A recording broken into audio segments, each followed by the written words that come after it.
ಮೈಸೂರಿನ ಕೃಷ್ಣರಾಜ ಬಜಾರ್ ಬಳಿ ಇರುವಂಥ ಟೀ ಸ್ಟಾಲ್ ಯಾರಿಗೆ ತಾನೇ ಗೊತ್ತಿಲ್ಲ ಹೇಳಿ.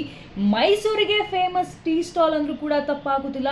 ಅದು ಒಂದು ವಿಶೇಷ ವ್ಯಕ್ತಿಯಿಂದ ವಿಶೇಷವಾಗಿ ಬೆಳಗುತ್ತೆ. ಅದೇ ರಾಮಣ್ಣ ತಾತ. ವಯಸ್ಸು 74 ಆದರೂ ಕೂಡ ಕಳೆದ 40 ವರ್ಷಗಳಿಂದ ಟೀ ಸ್ಟಾಲ್ನ ನಡೆಸ್ಕೊಂಡು ಬರ್ತಾ ಇದ್ದಾರೆ. ಇನ್ನು ಬಿಸ್ಕೆಟ್ ಕೂಡ ಸಿಗುತ್ತೆ.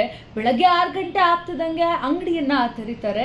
ಇದಷ್ಟೇ ಅಲ್ಲದೆ ಅಲ್ಲಿ ಬರುವಂಥ ತಾತಂದಿರಾಗಿರ್ಬೋದು, ನಿಸ್ಸಹಾಯಕರಾಗಿರ್ಬೋದು, ಅಥವಾ ಯಾರಿಗೆ ದುಡ್ಡು ಕೊಟ್ಟು ಕಾಫಿ ಅಥವಾ ಟೀ ಕುಡಿಯಲಿಕ್ಕೆ ಆಗೋದಿಲ್ವೋ ಅವ್ರಿಗೆಲ್ರಿಗೂ ಕೂಡ ಉಚಿತವಾಗಿ ಟೀಯನ್ನು ಕೊಡ್ತಾರೆ. ಅವರು ಒಂದು ಕಡೆ ಹೇಳ್ತಾರೆ, ನನ್ನ ಕಾಫಿ ತೊಂದರೆ ಉಪ್ಪು ಚಾಯ ಕೊಡೋದ್ರಲ್ಲಿ ಇದೆ.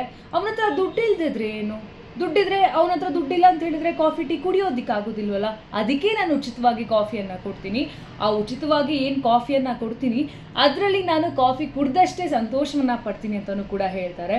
ಇದಷ್ಟೇ ಅಲ್ಲದೆ ಪ್ರತಿ ಶುಕ್ರವಾರ ಶಾಲೆ ಮಕ್ಕಳು ಮತ್ತು ಏನು ಕಾರ್ಮಿಕರು ಇರ್ತಾರೆ ಅವ್ರಿಗೆ ಫ್ರೀ ಬಿಸ್ಕೆಟ್ಗಳನ್ನು ಕೂಡ ಕೊಡ್ತಾರೆ. ಒಂದು ಕಡೆ ಇದೆಲ್ಲ ಆದರೆ ಕೆಲವು ಮಕ್ಕಳುಗಳು ಆ ತಾತನ ಜೊತೆ ಸಮಯವನ್ನು ಕಳೆಯೋದಕ್ಕೋಸ್ಕರ ಕೂಡ ಅಲ್ಲಿ ಬರೋ ಅಂಥದ್ದು. ಯಾಕಂತ ಹೇಳಿದ್ರೆ ರಾಮಣ್ಣ ತಾತ ಒಂದು ಜೀವನ ಪಾಠವನ್ನು ಹೇಳ್ಕೊಡ್ತಾರೆ, ಶಿಸ್ತಿನ ಬಗ್ಗೆ ಹೇಳ್ಕೊಡ್ತಾರೆ ಮತ್ತು ಬಹಳಷ್ಟು ಮಹತ್ವದ ವಿಚಾರಗಳನ್ನು ಅಲ್ಲಿ ಮಾತನಾಡುವಂಥದ್ದು. ಇದೆಲ್ಲವೂ ಒಂದು ಕಡೆ ಅಂದರೆ ಮೈಸೂರಿನಲ್ಲಿ ಒಂದು ಸರಳ ಜೀವನವನ್ನು ಮಾಡಿಕೊಂಡು ಇನ್ನೂ ಕೂಡ ಮಾನವೀಯತೆಯನ್ನು ಮೆರಿತಾ ಇರುವಂಥ ರಾಮಣ್ಣ ತಾತ ಎಂದಿಗೂ ಭಾಳಷ್ಟು ಮಂದಿಗೆ ಉಚಿತವಾಗಿ ಕಾಫಿ ಟೀಯನ್ನು ಕೊಡ್ಕೊಂಡು ಬರ್ತಾ ಇದ್ದಾರೆ. ಒಂದು ಇನ್ನೂ ಕೂಡ ಮಾನವೀಯತೆ ಉಳಿದಿದೆ ಅನ್ನೋದಕ್ಕೆ ಒಂದು ದೊಡ್ಡ ಉದಾಹರಣೆಯ ರಾಮಣ್ಣ ತಾತ ಮತ್ತು ಅವರ ಟೀ ಸ್ಟಾಲ್ ಅಂತ ಹೇಳಿದ್ರು ಕೂಡ ತಪ್ಪಾಗೋದಿಲ್ಲ.